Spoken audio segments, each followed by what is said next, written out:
Praise the lord. 46వ కీర్తన 3వ వచనం.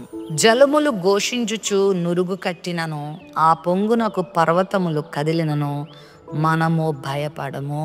భయము అనేది చాలా మంది జీవితంలో ఎలా అయిపోతుందంటే, వారి జీవితంలో ఒక భాగంగా, వారి శరీరంలో ఒక అవయవంగా అయిపోతా ఉంటది. భయం లేకుండా వారు ఒక్క క్షణం కూడా గడపలేరు అన్నట్లుగా అయిపోతారు. భయమే చాలా కీడులకు మూలమైపోతూ ఉంటుంది. నీ జీవితంలో నువ్వు భయానికి దూరంగా ఎప్పుడు ఉండగలవో తెలుసా? ప్రభువుని ఆశ్రయించినప్పుడు, ప్రభువుని విశ్వసించినప్పుడు. ప్రభు అంటున్నారు, భయపడొద్దు, భయపడొద్దు, ఇదిగో నేను ఉన్నాను, నేను నీకు తోడుగా ఉన్నాను, నేను నీకు సహాయం చేస్తాను అని ఆయన మనతో మాట్లాడుతున్నప్పుడు ఎందుకు భయం? సృష్టి అంటే భయమా? గాలంటే భయమా? నీరంటే భయమా? మనుషులంటే భయమా? ఈ సృష్టిలో ఉన్నటువంటి మృగాలంటే భయమా? ఏది నీకు భయం?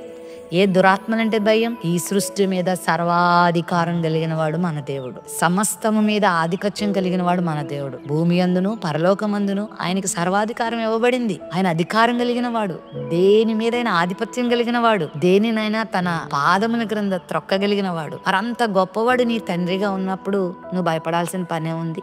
భూమి మార్పు నొందినా, పర్వతములు కదిలిపోయినా, జలములు ఘోషించుచు నురుగు కట్టినా, వాటి పొంగునకు పర్వతాలు కదిలిపోయినా మనము భయపడము అంటున్నాడు ఇక్కడ భక్తుడు. ఎందుకని? ఆ భక్తునికి తెలుసు, నాకు నా ప్రభు ఆశ్రయంగా ఉన్నారు. ఆయన సెలవు లేకుండా ఏమీ జరగదు.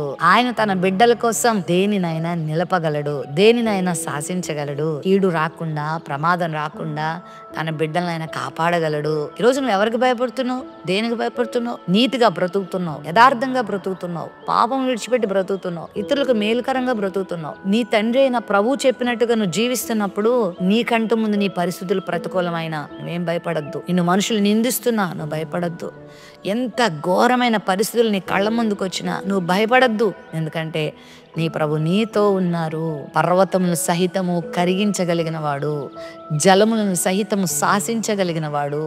సముద్రం మీద తుఫాను కలిగినప్పుడు శిష్యులు భయపడినప్పుడు వారి కళ్ళ ఎదుటే తుఫానును ఆపినవాడు, సముద్రాన్ని నిమ్మళపరిచినవాడు, సముద్రం మీద నడిచినవాడు, సర్వ సృష్టిని తన స్వాధీనపరుచుకున్నటువంటి దేవుడు నీకు తండ్రిగా ఉన్నప్పుడు నువ్వెందుకు భయపడుతున్నావు? భయమేస్తుంటే ప్రభు దగ్గరకు రా, ప్రభును పట్టుకో, ప్రభును హత్తుకో, ప్రభువుకు చెప్పుకో, ప్రభు సన్నిధిలో ప్రార్థించుకో. ప్రభువా నాకు ధైర్యమి, ప్రభువా నాలో పిరిగితనం తీసివేయి, ప్రభువా నన్ను బలపరచు, ప్రభువా నన్ను నడిపించు, ప్రభువా నా శత్రువు మీద నాకు జయమి, నన్ను నీ కొరకు జీవింపచేయి అని అడుగు ఆయన్ని. నేను గొప్ప ధైర్యం నీకు ఇచ్చి నిన్ను నడిపిస్తారు. అంతేగాని భయపడి అవిశ్వాసివి కావద్దు, భయపడి అపవాదికి చోటు ఇవ్వద్దు.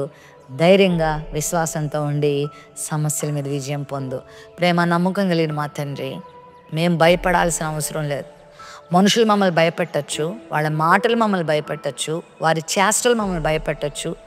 రోగము, సమస్యలు, శోధనలు, కష్టాలు మమ్మల్ని బెదిరించవచ్చు. కానీ నువ్వు మాతో ఉన్నప్పుడు మేము బెదరాల్సిన అవసరం లేదు, భయపడాల్సిన అవసరం లేదు. ఎందుకంటే నీ బిడ్డల విషయంలో నువ్వు పూనుకుంటావు, నీ బిడ్డల విషయంలో అద్భుతాలు చేస్తావు.